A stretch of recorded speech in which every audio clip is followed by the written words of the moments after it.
चलिए नमस्कार, बहुत बहुत स्वागत आप सबका। देखिए, आप सब लोग जानते हैं ये आज की खबर है। हमने वीडियो बनाई थी और मेरी वीडियो के शॉर्ट संदीप गौर ने भी डाले हैं, कई जगह सारे यूट्यूब ने डाले हैं। अब उतना तो समय नहीं मिलता मुझे शॉर्ट्स वगैरह बनाने का। टीम से कह दूंगा तो बना देंगे, तो संदीप गौर और तमाम जगहों पर जो है। देखो, मेरे अंदर बिल्कुल भी इस चीज़ का है नहीं कि कोई सा दूसरा यूट्यूब चैनल है कि ऐसा, हम सब एक हैं। बड़े लोग बाग अपने यूट्यूब चैनल को सोचते हैं उनका बहुत खास चैनल है, उसमें किसी और का नाम नहीं ले सकता।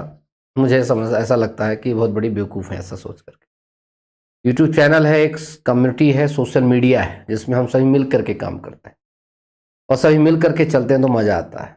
ठीक है, तो मुझे किसी भी यूट्यूबर का नाम लेने में सहयोगी अगर है, अगर अपने साथ अपने युवाओं के लिए हक में काम करते हैं तो कभी भी बुरा नहीं होता। चाहे देव सर हों, आपके हरीश तिवारी सर हों, आपके रामनिवास सर हों, ये तमाम गोपाल सर हों, दिनेश ठाकुर लोग हों, ये तमाम ऐसे लोग हैं जिनका नाम जो है बार बार लेना चाहिए। 113% पदों के लिए बनेगा रिजल्ट। आपने साफ साफ तौर पर देखा था, शुद्धि पत्र ही मैं आपको दिखा रहा हूं।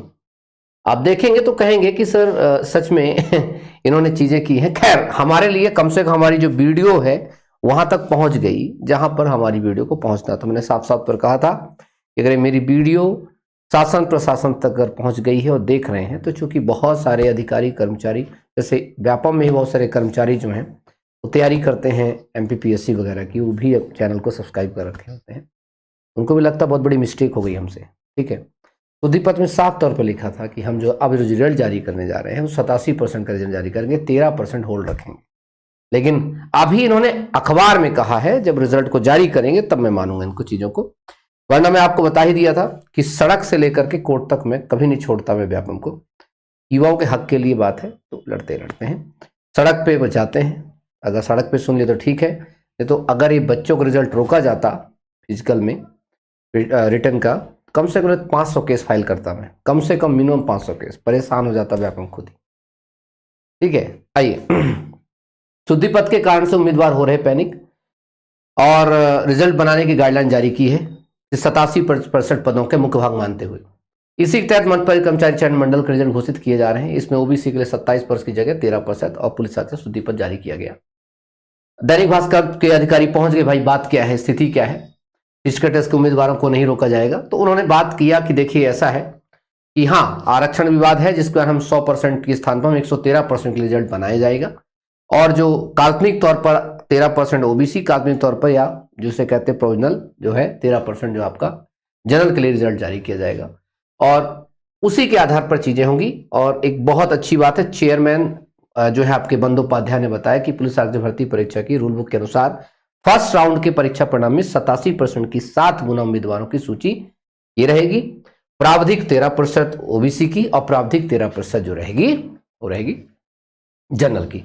तो एक बहुत अच्छी खबर है हमारे लिए, शानदार चीज है, हमें इसका स्वागत करना चाहिए। लेकिन लेकिन लेकिन स्वागत के साथ साथ रिजल्ट जो है वो ट्रांसपेरेंट आना चाहिए, रिजल्ट की जो ट्रांसपेरेंसी बरकरार रहनी चाहिए, और कोशिश करना चाहिए व्यापम को कि रिजल्ट में धांधली ना हो, और अगर धांधली हो तो रिजल्ट में त्वरित कार्रवाई हो सके। इसके अलावा बहुत सारी युवाओं के साथ और भी चीजें हैं, बहुत सारी दिक्कतें हैं, उन भी दिक्कतों का मैं ध्यान आकर्षित करना चाहता हूं थोड़ा अपने मान्यवर लोगों की ओर। जैसे उसमें कुछ खास महत्वपूर्ण बिंदु हैं जिनको भी जरूर रखा जाए फिजिकल के लिए। ठीक है, और आप लोग मुझे लगातार फोन कर रहे हैं। ठीक है, मैं आपको बार बार बोलता हूं, सारी जानकारी मैं यूट्यूब पे दे देता हूं वीडियो पे, अनावश्यक फोन करने की आवश्यकता नहीं होती। फोन तब करिए जब तंग आई। ठीक है, कुछ लोग मुझसे पूछते हैं सर कब तक रिजल्ट है, इसके लिए फोन करते हैं। आप लोग पता है क्या है, ये सब करके मेरा टाइम तो बर्बाद करते ही करते हैं, जो एक भरोसा है वो तोड़ते हैं आप लोग। मतलब मैंने अगर आपको नंबर दिया हुआ है, कोई भी यूट्यूबर आपको पर्सनल नंबर नहीं देता कि आपको पर्सनल नंबर दे करके भागे गए आप तुरंत आप बात करिए। ठीक है, जिस लेवल पर मैं खड़ा हूं उस लेवल पर आपको यूट्यूब पे नंबर नहीं बांटेगा, खुद बात नहीं करता मैं, इसलिए अपना नंबर कोई असिस्टेंट तो रखा नहीं। तो आप लोग अनावश्यक तौर पे कार्य कॉल जब करते हैं, क्योंकि कोई केस नहीं, कोई चीज नहीं, जबकि सब कुछ आपको यूट्यूब पे जानकारी मिल जाती है, तो आप जो दूसरा व्यक्ति जो कॉल कर रहा होता है समय आप लोग खा लेते हैं। समय मेरे पास लिमिटेड है, वही 24 घंटे मेरे पास, 24 घंटे आपके पास। तो कृपया करके कॉल मुझे तब करें जब बहुत आवश्यक हो, अन्यथा सारी चीजें, सारी जानकारी आपको मैं यूट्यूब पे दे देता हूं।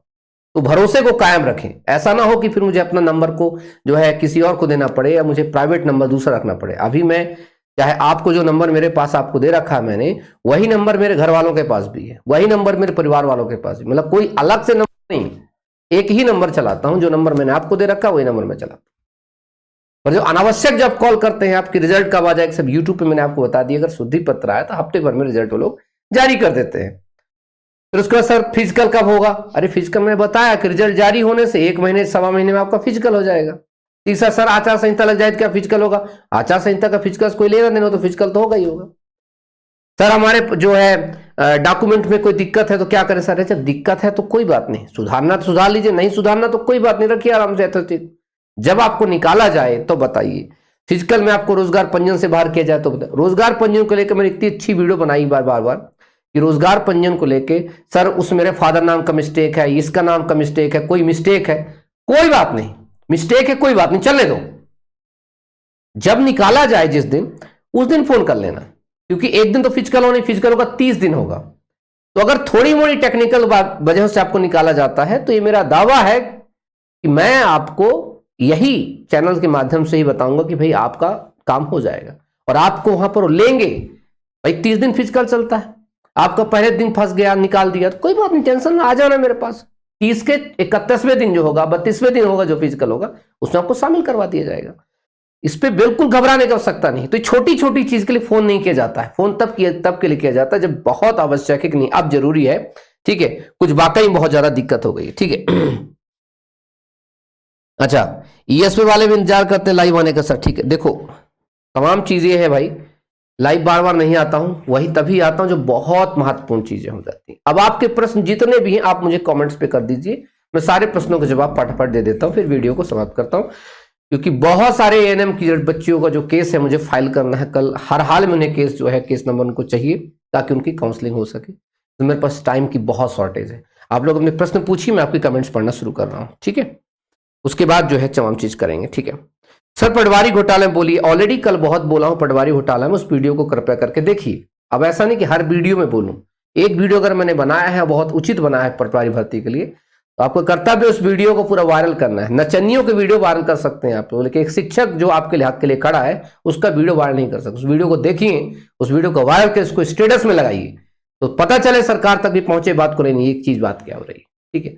अरे हम लोग यार डायरेक्टली फ्रंट में खेल रहे हैं, आप लोगों को तो कोई जानता भी नहीं है, हमें तो पूरा प्रदेश जान रहा है, पूरा अधिकारी जान रहे हैं, प्रशासन जान रहा है, तब भी हमारी जुबान नहीं रुकती है। आपके हक के लिए जो होता है वो बोलते हैं, वो क्या नहीं सोचते होंगे इसके साथ क्या किया जाए क्या ना किया, डरते रत्ती भर का नहीं, जो होगा देखा जाएगा।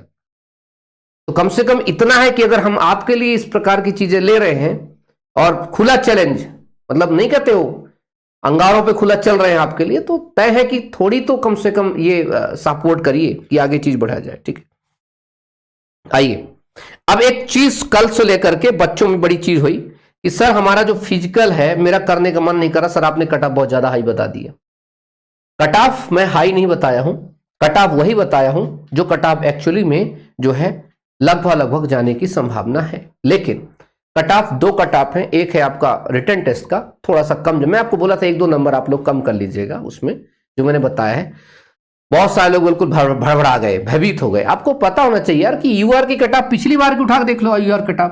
यूआर की कट ऑफ 75 नंबर भी अगर किसी के थे तो नहीं हुआ था फिजिकल में उसका नाम।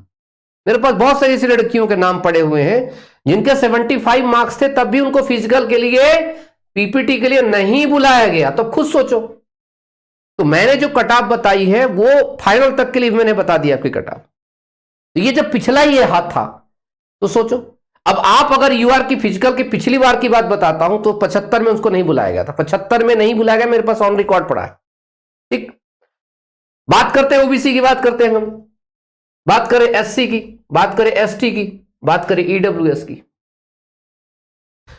तो अगर हम यूआर की बात करते तो चलो मैं मान के चलो तुम्हारे दिल की खुशी के लिए बोलता हूं कि अगर 75 से लेकर के 78 के बीच में है तो भी तुम्हें बुलाया जाएगा। लेकिन फाइनल सिलेक्शन कहां हो सकता है इसमें? हो सकता है कभी पॉसिबल नहीं, क्योंकि 7 गुना बच्चों को बुलाना भाई, तो 7 गुना के लिए फिजिकल के लिए बुला लेंगे, ठीक। चलो जो टोटल भर्ती है उसका 7 गुना आप बुला लिया जाएगा।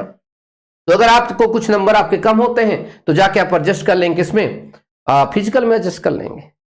और अगर आप मान लीजिए ओबीसी के हैं तो आप किसी हाल में अगर आप 73 74 के नीचे है, ठीक है, आपका नहीं हो सकता है, क्योंकि अगर पूरा रिजल्ट दे रहे हैं तो फिजिकल के लिए आज बता रहा हूं कि फिजिकल कॉल कहां तक आ सकता है।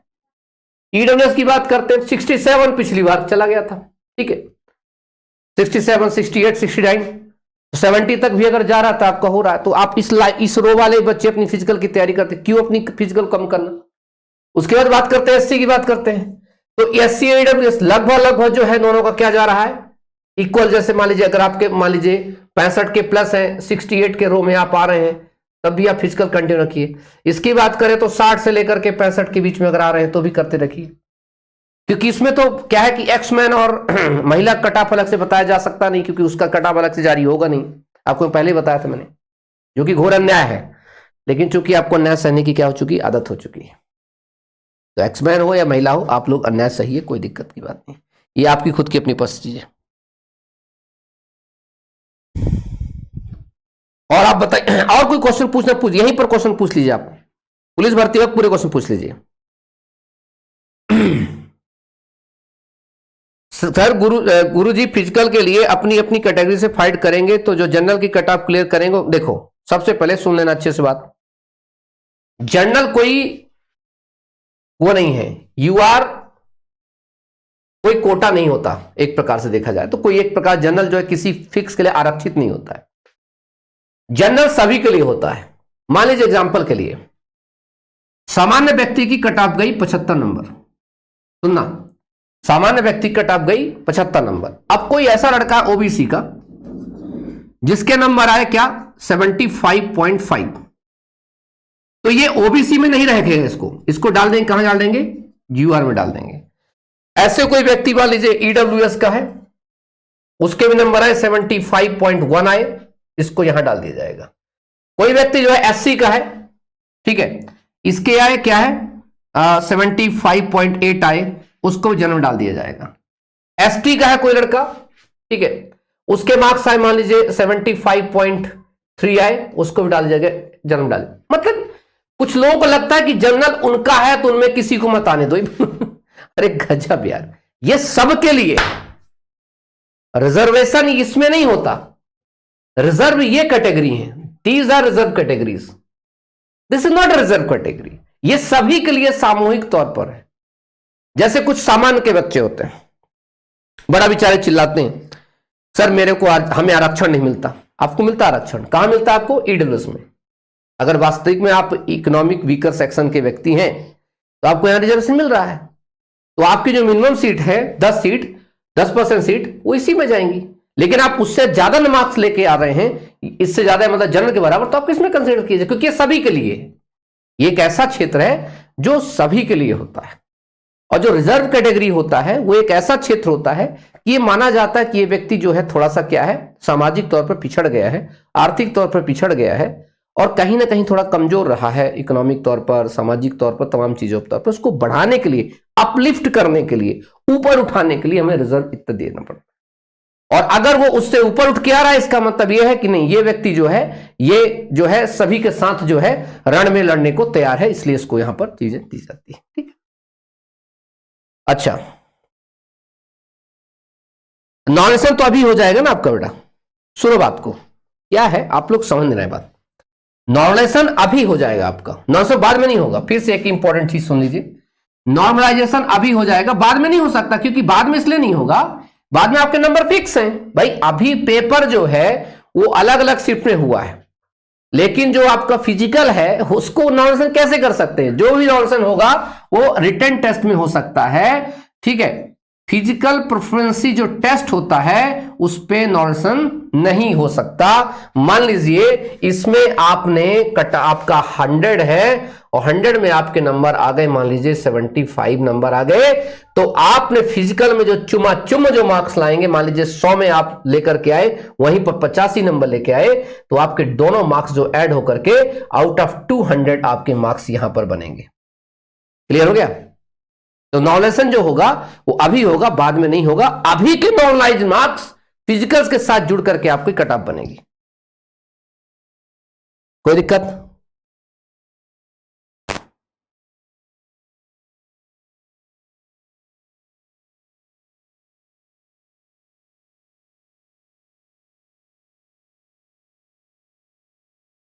हाँ, फिजिकल देखो देखो जैसे रिजल्ट आता है, रिजल्ट आने के 1 महीने के अंदर, 1 महीने तक का समय दिया जाता है फिजिकल का, वो एक नियम ही है कि 1 मंथ का आपको समय दिया जाता है। उसके बाद आपका इसका तो मार्च अप्रैल तक आपका फिजिकल समाप्त होने की पूर्ण संभावना है, क्योंकि मई में बहुत ज्यादा गर्मी होती है। ठीक है, तो मई जून में बहुत गर्मी होती है, तो उस समय नहीं कराएंगे, उसके पहले ही आपको करा लेंगे। उसके बाद फिर आपको पता है काफी दिन बाद आपका अक्टूबर नवंबर पहुंच जाएगा, किसके लिए पहुंच जाएगा? सीधे इलेक्शन के लिए पहुंच जाएगा। तो आप लोग तब तक आपको ये सारी चीजें हो जाएगा। सर क्या लास्ट पेपर दोबारा सितंबर? ये आप लोग पता बहुत कंफ्यूजन में रहते हो यार, मुझे समझ नहीं आता। आप लोग इतनी अच्छी तैयारी करने वाले छात्र ये को नहीं समझ पाते हैं कि कौन से शिफ्ट के नंबर बढ़ेंगे कि घटेंगे। सुनो, कुछ चीजें ऐसी हैं, कुछ चीजें ऐसी हैं जो फार्मूला लागू करता है व्यापम, फार्मूला उसमें दिया हुआ है, और कुछ चीजें ऐसी हैं जो ये खुद डिसाइड करते हैं। किसके आधार पर? युवाओं के मार्क्स के आधार पर, कि ये शिफ्ट टफ थी कि अच्छी थी। देखो समझाता हूं, मान लीजिए कोई शिफ्ट में ज्यादा मार्क्स बढ़ते हैं या कम होते हैं, कैसे डिसाइड करता है? वो शिफ्ट पे डिपेंड करता है। मान लीजिए आज की शिफ्ट बहुत टफ है, आज की शिफ्ट बहुत टफ है, लेकिन मार्क्स जो है बच्चों के बहुत ज्यादा है, तो यह माना जाता है कि आज की शिफ्ट क्या हो गई? आज की शिफ्ट क्या हो गई? टफ, इजी हो गई। भले ही पाइथागोरस में पूछ रहा है, दूसरे में पूछ रहा है आपके पापा का नाम क्या, आपके चाचा का नाम क्या है, आपके दादू का नाम क्या है, आपके गांव का नाम क्या है, लेकिन उसमें बच्चे नहीं पास कर पा रहे हैं, मैक्सिमम मार्क्स नहीं ला पा रहे हैं, वो शिफ्ट क्या हो गई? टफ हो गई। आपको ऐसा लगता है कि नहीं नहीं आज बहुत कठिन क्वेश्चन पूछा था, ऐसा नहीं होता। वो कैसे जानेगा एग्जामिनर की कठिनता की? उसको तो बात तो सब आंसर की रखी हुई है। उसके लिए तो इंपॉर्टेंट यह है कि किस शिफ्ट में कितने ज्यादा वेरिएशन में मार्क्स ज्यादा बढ़ रहे हैं बच्चों के, किसमें बढ़ रहे हैं। जिसमें बढ़ रहे हो इजी हो गई, जिसमें घट रहे हो टफ हो गई। ठीक है,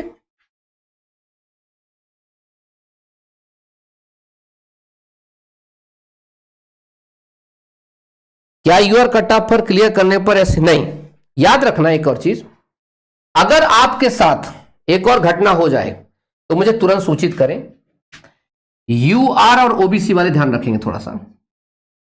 अगर आप एससी हैं, एसटी हैं या ईडब्ल्यूएस हैं, तो किसी भी आधार पर 13% में आपको डाला नहीं जाएगा,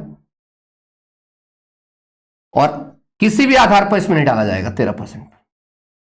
क्लियर हो गया? और अगर गलती से डाल दे तो बताना, छोड़ेंगे नहीं, क्योंकि इनकी कट ऑफ काफी कम जाएगी। जो होल्ड रह के जाएंगे उनकी कट ऑफ थोड़ी कम जाएगी, बाकियों से कम जाएगी, क्योंकि होल्ड वाले बेचारे इनको काफी वेट करना पड़ेगा। लेकिन ये ऐसा हो सकता है कि इनकी कट ऑफ जो है चीजें, तो इसमें प्योर एकदम यूआर वाले डाले जाएंगे जिन्होंने अपनी कैटेगरी ही सामान्य तौर पे भरी है। अब सामान्य कौन कहलाता है? जात से नहीं होता, आपने फिल क्या किया है, आपने फिल करते समय क्या किया है। कोई भी जात हो, अगर आपने फॉर्म फिल करते समय यूआर किया है, या ऐसा हो गया जो अदर स्टेट के बच्चे हैं, वो ऑटोमेटिक यूआर में कंसीडर किए जाएंगे। तो अगर कोई एससी का व्यक्ति, एसटी के व्यक्ति ओबीसी का अगर इसमें आता है तो तुरंत बताएं, आपका रिजल्ट सुधरवा दिया जाएगा। सर आपके हिसाब से क्या बताएं कि आप फिजिकल, देखो यार मेरे हिसाब से मत पूछो कि फिजिकल करें कि ना करें। मैं तो हमेशा कहता हूं इंसान को हमेशा फिजिकल, मैं देखो कितना फिट हूं, ठीक है, ना तोन निकली ना पोन निकली ना ज्यादा कुछ, एकदम जिस तरीके से आप मुझे पिछले कई सालों से देख रहे हैं वैसे। क्यों? अपना फिजिकल एक्टिव। अब मुझे कोई दौड़ने जाना नहीं, मुझे किसी नौकरी के लिए जाना है नहीं, बट फिजिकल फिट रखा जाता है खुद के लिए, क्योंकि जितना आप फिजिकल फिट होते हैं उतना ही आप अच्छे तरीके से वर्क कर पाते हैं और अपने लाइफ को एंजॉय कर पाते हैं। वो कहा है दुनिया का सबसे बड़ा धन सिर्फ आपका स्वास्थ्य है, तो करते रहो फिजिकल, क्या दिक्कत है। वो तो इस समय इतनी व्यस्तता है, नहीं तो मैं खुद फिजिकल करवाता था बच्चों को।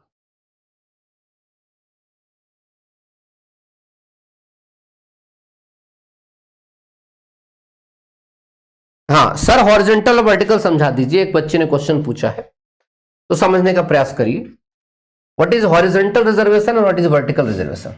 हॉरिजॉन्टल इसको समझिए प्लस वर्टिकल को समझिए। बहुत सारे लोगों को कंफ्यूजन होती है, यहां तक कि बड़े बड़े वकीलों तक को भी बड़ा समस्या आ जाती, कई बार जज भी नहीं समझ पाते बेचारे इस चीज को। बड़ा क्रिटिकल इशू है। रिजर्वेशन कितने प्रकार का होता है? Horizontal reservation, vertical reservation, horizontal compartment wise reservation, horizontal overall reservation. क्या हो गया? इधर 4 पर पहुंच गए। क्या बोला? Horizontal reservation, vertical reservation, horizontal compartment wise horizontal reservation and overall horizontal reservation. ये रिजर्वेशन के प्रकार हो गए। अब इसको समझेंगे बात को। वर्टिकल रिजर्वेशन का मतलब क्या होता है? वर्टिकल रिजर्वेशन का मतलब होता है जिसे हम कहते हैं अपनी अपनी कैटेगरी में, कास्ट एंड कैटेगरी। ठीक है, तो कास्ट वाइज जो रिजर्वेशन होता है, कास्ट क्या होती है? जैसे एग्जांपल के लिए आपकी हो गई यूआर। ठीक है, सुनिएगा अच्छे से। ओबीसी, एससी और एसटी और ईडब्ल्यूएस, ये क्या हो गई बेटा? आपका कास्ट हो गई, कास्ट वाइज रिजर्वेशन। इसका मतलब कि किसी भी अगर कोई भर्ती निकलती है तो भर्ती में जो वर्टिकल रिजर्वेशन होता है सोशल तौर पर जो आपका होता है वो इस प्रकार का होता है। अब मान लीजिए 100 पद निकले तो 100 पद में एग्जाम्पल के लिए 27% रिजर्वेशन है किसके लिए? ओबीसी के लिए। एससी के लिए मान लीजिए, एग्जाम्पल ले रहा हूं मैं, एग्जाम्पल हमने ले लिया। एससी के लिए मान लीजिए हो गया हमारा समथिंग 14% या 14, 14.5%। एसटी के लिए हमारा हो गया मान लो 7.5%। ठीक है, और ईडब्ल्यूएस के लिए होगा कितना? 10%। ठीक, बताओ कितना हुआ टोटल? जल्दी बताओ। 27, 14.5, 7.5 और 10%, टोटल कितना हुआ?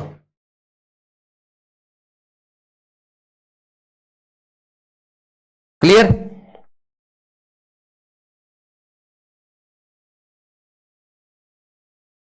समझ के बात? अब ये हो गया हमारा टोटल, इसे कहते हैं वर्टिकल रिजर्वेशन की, मतलब सोसाइटी के आधार पर। मतलब ये टोटल कितना हो गया? ये हो गया 49, है ना? तो 49, 100 सीटों में 49 सीटें इनके लिए रिजर्व है। अब इसके अंदर मेल फीमेल सब शामिल है, इसे कहते हैं वर्टिकल रिजर्वेशन। अब बची 51 सीट, तो ये 51 जो है किसके लिए अवेलेबल है? यूआर के लिए। अब यूआर किसी कोई जाति के लिए नहीं है। यूआर का मतलब कोई यहां पर कोई रिजर्व कैटेगरी नहीं। UR it is open for all. जो भी एक मिनिमम मार्क्स के ऊपर लेके आएगा सब इसमें चले आएंगे। ये बेसिक तो हमारी वर्टिकल कैटेगरी कहलाती है। समझ के बात कि जितने परसेंट रिजर्व है उतने परसेंट आपको दिया जाएगा। यहां पर कंफ्यूजन होती नहीं बच्चों को, कंफ्यूजन सबसे ज्यादा होती है हॉरिजॉन्टल रिजर्वेशन। ये क्या होता है? समाज में इसकी शुरुआत हुई समाज में दिव्यांग जनों को लेकर के। दिव्यांग होते हैं, दिव्यांग बच्चे बहुत सारे होते हैं, तो उनकी तो चूंकि स्थिति कमजोर है और तमाम चीजों को देख करके उनको हॉरिजॉन्टल रिजर्वेशन दिया जाता। मान लीजिए 4% कर दिया गया या 6% कर दिया गया। महिलाओं को जो है 33% जगह 35% करने की बात की 35% कर दिया गया। ऐसे एक सर्विसमैन है 10% कर दिया गया। अब कुछ लोगों को लगता है ओ दद्दा, हे भगवान, तो 35 ही हो गया, 10 ही हो गया, कितना हो गया? 45% हो गया, प्लस 40 हो गया, कितना हो गया? 49% हो गया, 49 इधर हो गया, 49 इधर, कितना हो गया? अरे बाप रे, हमें कुछ बचा नहीं। ऐसा नहीं है। यह रिजर्वेशन जो है, इस रिजर्वेशन पर कोई प्रभाव नहीं डालता है। इसका मतलब हॉरिजॉन्टल रिजर्वेशन अपनी अपनी कैटेगरी में एडजस्ट होता है। जैसे एग्जांपल के लिए यह है यूआर कैटेगरी, इसमें टोटल सीटें 51, तो महिला का भी उतना हक है, पुरुष का भी उतना हक है। तो अगर हमने कोशिश किया कि कम से कम 35 महिलाओं को लेना कंपलसरी है, जरूरी है, अनिवार्य है, तो हमने क्या दिया? महिला रिजर्वेशन लागू किया। तो अपनी अपनी कैटेगरी में 35% रिजर्वेशन महिलाओं को रहेगा। इसका मतलब जैसे टोटल सीट इसमें 51 है, ठीक है, तो इस टोटल 51 सीट में 35% सीटों पर महिला ही होगी। लेकिन कौन सी कैटेगरी की? जनरल कैटेगरी की ही महिला होगी। ऐसे ओबीसी में कौन सी कैटेगरी की 35 सीटें? महिला ही होगी।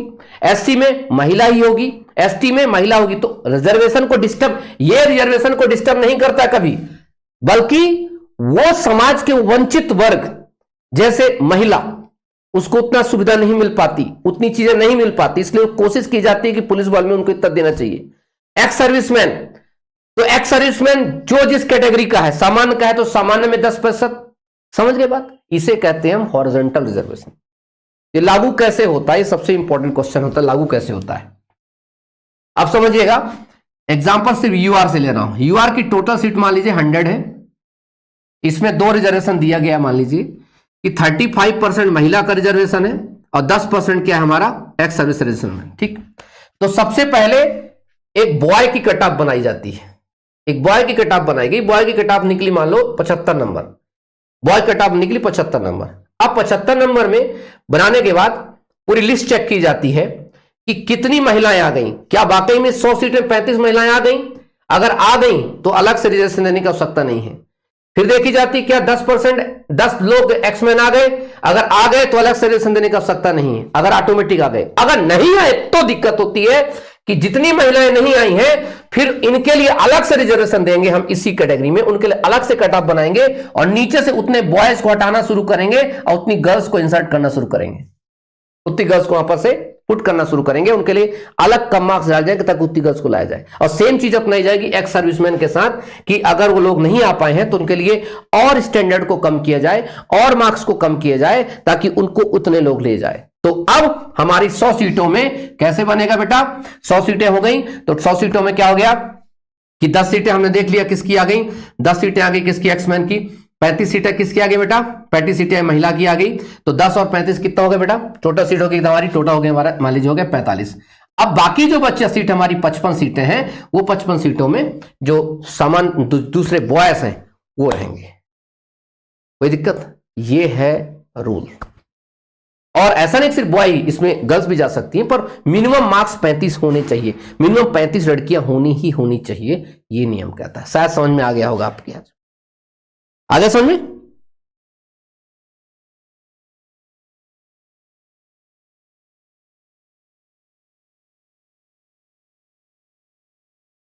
चलिए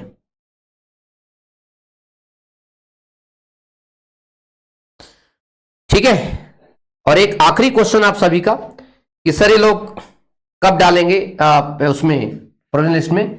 तो प्रोविजनल लिस्ट अभी से बना देंगे आपकी, आपके 2 रिजल्ट जो हैं जारी होंगे, आपके लिखा होगा आपके रिजल्ट में कि आपका रिजल्ट प्रोविजनल है, एक होगा 87% का, ठीक है, और एक होगा 13+13% का, ठीक है। तो इनके रिजल्ट में लिखा होगा प्रावधिक अभी से, और ये तो रहेगा ही रहेगा, ठीक है। इनका फिजिकल होगा 100 नंबर का, इनका फिजिकल होगा 100 नंबर का, इनको नियुक्ति दे दी जाएगी, फिजिकल के बाद इनकी नियुक्ति होल्ड पे रहेगी। अब बात समझ में आई। और जब रिजल्ट आएगा, मान लीजिए आ गया जनरल कैटेगरी वाले जीत जाते हैं तो ओबीसी डिलीट करके 13% को दे दिया जाएगा, और अगर ओबीसी जीत जाते हैं तो जनरल को कट करके 13% ओबीसी को दे दिया जाएगा। बहुत क्लियर कट है, ठीक है। कट ऑफ वगैरह सब कुछ बता दिया हूं, अब वीडियो को ज्यादा नहीं बढ़ाना है, ठीक है। चलिए, थैंक यू सो मच, अपना सब लोग ध्यान रखेंगे। इंकलाब जिंदाबाद, टेक केयर, नमस्कार, बाय बाय, थैंक यू। हाँ, एक और चीज, दिक्कत आए, जब दिक्कत आए तभी कॉल करना, फालतू बिल्कुल नहीं। दिक्कत कब आएगी, फिजिकल के समय, 7827282211, ADB DS चौहान, ठीक है। तो जब दिक्कत आए, जैसे फिजिकल से भगा दिया गया, किसी चीज से भगा दिया गया, तब के लिए नंबर सेव के रख करो, ऐसे नहीं कॉल करो कि रिजल्ट कब आएगा, सब कुछ वीडियो में बता चुका हूं, वरना मैं डांटता बहुत बुरा हूं, ठीक है। जब अनावश्यक प्रश्न पूछा जाता है जो वीडियो ऑलरेडी बता चुका हूं तो भयंकर डांटता हूं मैं, उस पर बर्दाश्त करना। और जब जेन्युइन प्रश्न होता है आपका, जैसे कोई दिक्कत आ गई, वास्तविक कोई दिक्कत आ गई, तब आप फोन करिए, बहुत मोस्ट वेलकम होता है, ठीक है। थैंक यू सो मच, जय हिंद, जय भारत।